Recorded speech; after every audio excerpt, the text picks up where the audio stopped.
So hello guys, welcome to the video, welcome to another video, welcome to my new vlog. তো আজকে আমরা যাচ্ছি হচ্ছে অরুণদার হোটেলে ডেকার্স লেনে। অনেকদিন ধরেই প্ল্যান করছিলাম যে ডেকার্স লেনে যাবো এবং ট্রাই করব তার জয়মাতারা হোটেলের কিছু খাওয়ার।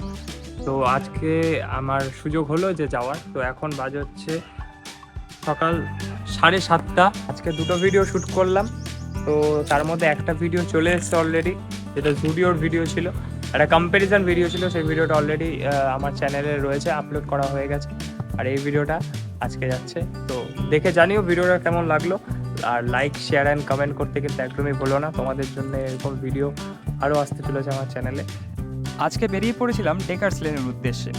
ডেকার্স লেনের এই 200 বছরেরও বেশি ইতিহাস রয়েছে এবং এটি পুরো ইতিহাস জুড়ে খাওয়া দাওয়ার সাথে কিন্তু যুক্ত। শহরটি স্বাধীনতা লাভের আগে নাবিকরা ডেকার্স লেনে এসেই কিন্তু জড়ো হতেন এবং খাবার খেতেন। কলকাতার প্রাক্তন কালেক্টর মিল্লার ডেকার্সের নামে নামকরণ করা হয়েছিল এই ডেকার্স লেনে। তো আজকে চলেছি জয়মাতারা হোটেলের উদ্দেশ্যে, যেটা কিনা অবস্থিত ঠিক এই জেমস সিকি সরণি ওরফে ডেকার্স লেনে। হ্যাঁ, জেমস সিকি সরণি কিন্তু আর একটা নাম ডেকার্স লেনের। দোকানটির মালিক আমাদের সকলের চেনা অরুণদা, যাকে কিছুদিন আগেও আমরা দাদাগিরির মঞ্চে দেখতে পাই। ঠিক সকাল 4:30 থেকে কিন্তু নিজে হাতে রান্নার প্রস্তুতি করে এই হোটেলের জন্যে। অবশ্যই পরে দোকানের বাকি সদস্যরা এসে বাকি সব সামলায়, তবে নিজে হাতে কিন্তু ভোরবেলা উঠে রান্নার সরঞ্জাম জোগাড় জান্তি করে নিজেই হাতে রান্না শুরু করে তিনি। তো এবারে একে একে শুনে নেব কি কি আছে তাদের মেনুতে, তাদের মুখ থেকেই। তো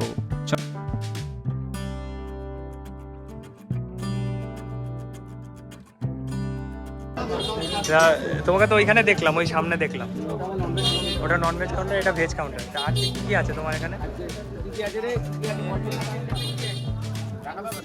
না না, বলো, মুখে বলো।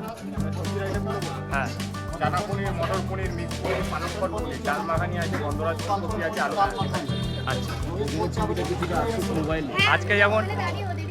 আজকে যেমন নিলাম হচ্ছে তোমার তন্দুরি রুটি, তারপরে হচ্ছে পনির ভর্তা, আর হচ্ছে পনির, ওটা কি ছিল?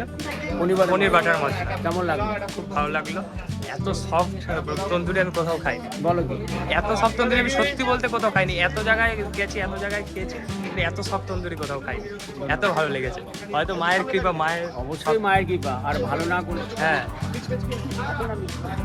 তো এখানে আমি জিজ্ঞাসা করছিলাম অরুণদাকে অরুণদার ননভেজ কাউন্টারটাকে নিয়ে। তো অরুণদা বলছিল যে আগে ননভেজ কাউন্টারেও নিজেই রান্না করতো, তবে এখন সময়ের অভাবে সেটা সম্ভব হয় না। তো এখন শুধু ভেজ কাউন্টারটাই অরুণদা রান্না করে, আর ওইটার জন্য আলাদা করে কর্মচারী তারা রাখা রয়েছে, যারা ওই কাউন্টারটাকে পুরোপুরি চালায় এবং রান্না বান্না সব করে। তারপরে জিজ্ঞাসা করলাম যে ননভেজ কাউন্টারে অরুণদার কিন্তু একটা খুবই ফেমাস রান্না বা ফেমাস ডিশ হচ্ছে তার তৈরি করা খিচুড়ি এবং বেগুন সুন্দরী। তো সেটা নিয়ে আলোচনা করছিলাম। তো অরুণদা বলছিল যে তিনি দিনে প্রায় 60 থেকে 100 জনের মতো খিচুড়ি তিনি রান্না করেন, আর প্রায় সেগুলো সবই শেষ হয়ে যায়, কিছুই বাকি থাকে না। আর বেগুন সুন্দরীও প্রায় সবই শেষ হয়ে যায়, আর এই দুটোই সে নিজে হাতে একদম সকালবেলা উঠে রান্না করে।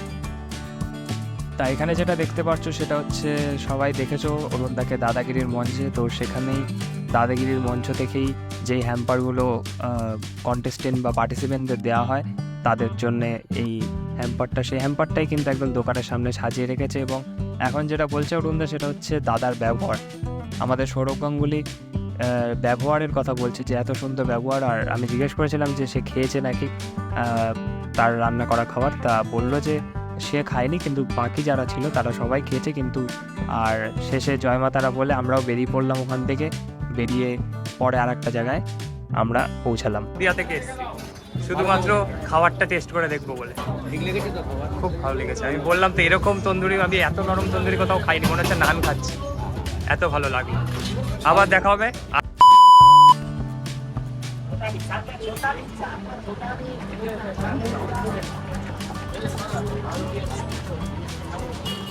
গরমের মধ্যে এরকম একটা ঠান্ডা লস্যি খুব জরুরি।